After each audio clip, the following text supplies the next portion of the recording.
ধানের কোন সময় হলে ধান বের হলে আপনারা কীটনাশক বা ভিটামিন প্রয়োগ করবেন, না ধান কাশথোর হওয়ার আগে প্রয়োগ করবেন, বা ধানের শীষ বের হওয়ার সময় প্রয়োগ করবেন?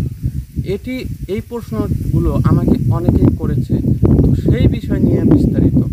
আসসালামু আলাইকুম, কৃষি জানালা ইউটিউব চ্যানেল থেকে আমি মজুর স্বাগতম জানাচ্ছি। দেশ এবং দেশের বাহির থেকে যারা দেখছেন তাদেরকে শুভেচ্ছা এবং স্বাগতম। কোন সময়ে আপনারা ধানে শীষ বের হওয়ার সময় ভিটামিন এবং কীটনাশক প্রয়োগ করা যাবে সেই বিষয় নিয়ে এখন জানাবো। আপনারা এখানে দেখতে পাচ্ছেন, এই যে এখানে ধান, এখানে ফুল আসছে, দেখেন ফুল দেখতে পাচ্ছেন আপনারা। এটি কিন্তু এই সময়ে ধান কি অবস্থা আছে দেখেন তো। ধান এই সময় দুধ অবস্থাও নেই, এটি কেবল বের হয়েছে এবং ফুল আছে।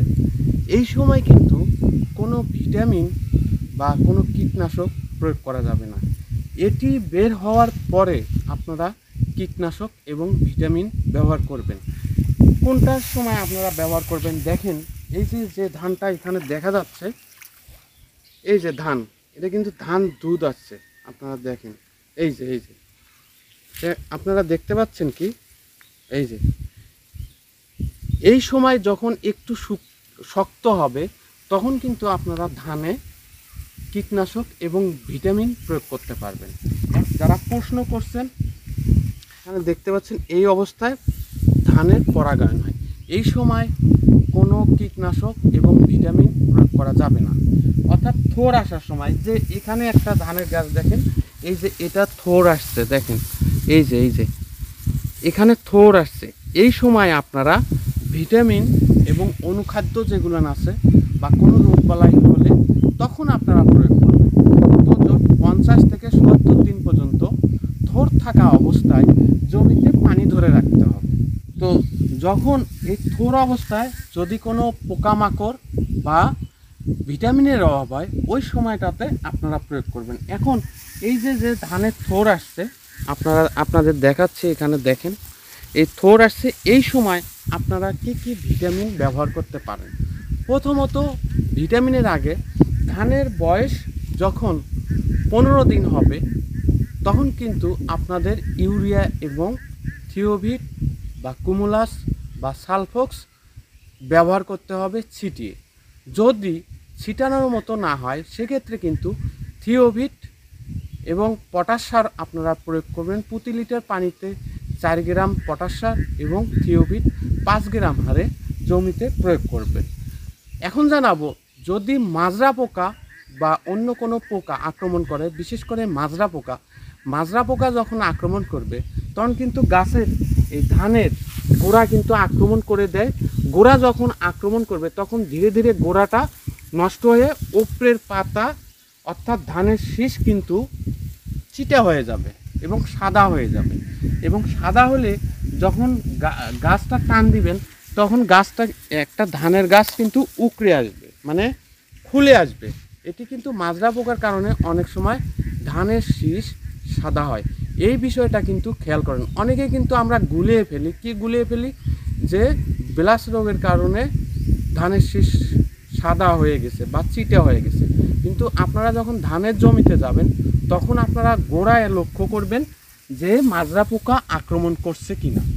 তো ব্লাস রোগের জন্য আমার চ্যানেলে অনেক কয়েকটা ভিডিও আছে, সেই বিষয়ে আপনারা জেনে নেবেন। তবে এখন ভিটামিন যে 15 দিন বয়সে ছিটাই দিবেন, এরপরে 21 থেকে 30 দিন বা 40 দিনের মধ্যে আপনারা দ্বিতীয়বার, যদি ধানের গ্রোথ যদি সেই রকম না হয় তাহলে ম্যাগনেসিয়াম, সালফক্স বা কুমুলাস বা থিওভিট, এবং সাথে যদি প্রয়োজন হয়, যদি অন্য কোনো রোগ না হয় সেক্ষেত্রে কিন্তু পরিমাণ মতো ইউরিয়া সার সামান্য পরিমাণে ব্যবহার করতে পারেন। ইউরিয়া সারের খরচ বেশি, যার কারণে আপনারা স্প্রে পদ্ধতিতে যাবেন। প্রতি লিটার পানিতে 38 গ্রাম করে ইউরিয়া সার আপনারা স্প্রে করতে পারেন। তাহলে কিন্তু ধানের কি হবে, কুশি ভালো থাকবে, অর্থাৎ পাশকাঠি ভালো থাকবে। ধানের থোর অবস্থায়, এই যে থোর অবস্থায় ধানটা সুস্থ থাকবে এবং ধানের গ্রোথ ভালো হবে, ধান চিটা হবে না। তো 50 থেকে 70 দিন পর্যন্ত যে 4 ইঞ্চি পানি ধরে রাখতে হবে, ওই সময় আপনারা কি করবেন? ওই সময় আপনারা ভিটামিন প্রয়োগ করবেন পানি রাখার পাশাপাশি, যেমন নাভারা, নাটিভো অথবা ট্রুপার অথবা টপচিন, এগুলো আপনারা 16 লিটার পানিতে 10 গ্রাম হারে প্রয়োগ করতে পারেন। এটি কিন্তু থরে অবস্থার সময়, তাহলে কিন্তু ধানের অন্য কোনো রোগ হবে না। এখন আপনাদের দেখাচ্ছি এই ধানের পরাগায়ন হওয়ার পরে, আমি কিন্তু ভিডিওতে অনেকবার বলছি যে ধানের পরাগায়ন হওয়ার পরে আপনারা দিবেন। আমাকে অনেকে প্রশ্ন করছেন যে আসলে ভাই কখন দিব? আসলে এই অবস্থায় কিন্তু ধানে কীটনাশক বা ভিটামিন কোনোটাই প্রয়োগ করা যাবে না। দেখতে পাচ্ছেন এই সময় কিন্তু এই যে দুধ অবস্থায়, এই সময়টার মিনিমাম 3 দিন পরে গিয়ে, অর্থাৎ 3 দিনের মাথায় গিয়ে ভিটামিন এবং কীটনাশক প্রয়োগ করতে পারেন। তাতে কোনো আপনারা 60 থেকে 70 দিন বয়সে, মানে ধানের জাত ভেদে আপনারা ফ্লোরা অথবা সিকোগ্রিন অথবা বায়োগ্রিন অথবা পোটোজিম ব্যবহার করবেন। পাশাপাশি আপনারা নাভারা অথবা ট্রুপার অথবা টপচিন অথবা নাটিভো এগুলো আপনারা ব্যবহার করবেন। এবং একদিন পরে গিয়ে আপনারা ব্যবহার করবেন থিওভিট অথবা পটাশ সার। পটাশ সার যদি ছিটিয়ে তো দেওয়া যাবে না, আপনারা কুইক পটাশ প্রতি লিটার পানিতে 4 গ্রাম এবং থিওভিট প্রতি লিটার পানিতে 5 গ্রাম হারে ব্যবহার করতে পারেন।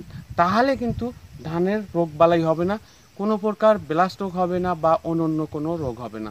তবে একটা বিষয় আবারও বলতে চাই, মাজরা পোকার কিন্তু দমন আগেই করতে হবে আপনাদের, এবং ধানের জমিতে পানি প্রচুর পরিমাণে রাখতে হবে। এবং এর সঙ্গে 3 দিনের মাথায় গিয়ে আপনারা জিঙ্ক প্রতি লিটার পানিতে 2 থেকে 4 গ্রাম হারে ব্যবহার করতে পারেন। যদি বেশি সমস্যা হয় সেক্ষেত্রে কিন্তু আপনারা বোরনও ব্যবহার করতে পারেন প্রতি লিটার পানিতে 2 থেকে 4 গ্রাম। তাহলে কিন্তু ধান সুস্থ থাকবে, ধান হবে মোটা এবং ওজন এবং পুরো হবে, অর্থাৎ খরচের চেয়ে ধানের উৎপাদনটা বেশি হবে। এতে করে খরচের চেয়ে দ্বিগুণ দাম পাওয়া যাবে বা ভালো দাম পাওয়া যাবে। আরেকটি বিষয়ে আমি বলতে চাই, সেটি হচ্ছে আমার অনেক ভিডিওতে বলা হয়েছে যে অনেকেই প্রশ্ন করেন যে ভাই এত ঔষধ কেন দিব? আমি যেগুলান বলি এগুলান কম ঔষধ বলি। একবার ক্রয় করলে মিনিমাম ধান চাষের শেষ পর্যন্ত কীটনাশক বা ভিটামিন প্রয়োগ করা যাবে। তার মানে জিঙ্কের প্যাকেট 17 গ্রাম আছে, 17 গ্রামের দাম 35 টাকা, 100 গ্রামের দাম আরও বেশি। তাহলে 100 গ্রাম হলে আপনার যত জমি হবে, বেশি জমি হলে তো বেশি খরচ করতে হবে, এটা স্বাভাবিক। 1 বিঘা জমিতে 17 গ্রাম হলে কয় ঢোল হয়? 17 গ্রাম হলে 1.5 ঢোল হয়। তাহলে এইভাবে হিসেব করে দেখবেন যে একবার কীটনাশক বা ভিটামিন কিনে আনলে তাহলে কিন্তু খরচটা কমে যাবে, একবারে সব শেষ হবে না। তো ভালো থাকবেন, সুস্থ থাকবেন। আসসালামু আলাইকুম।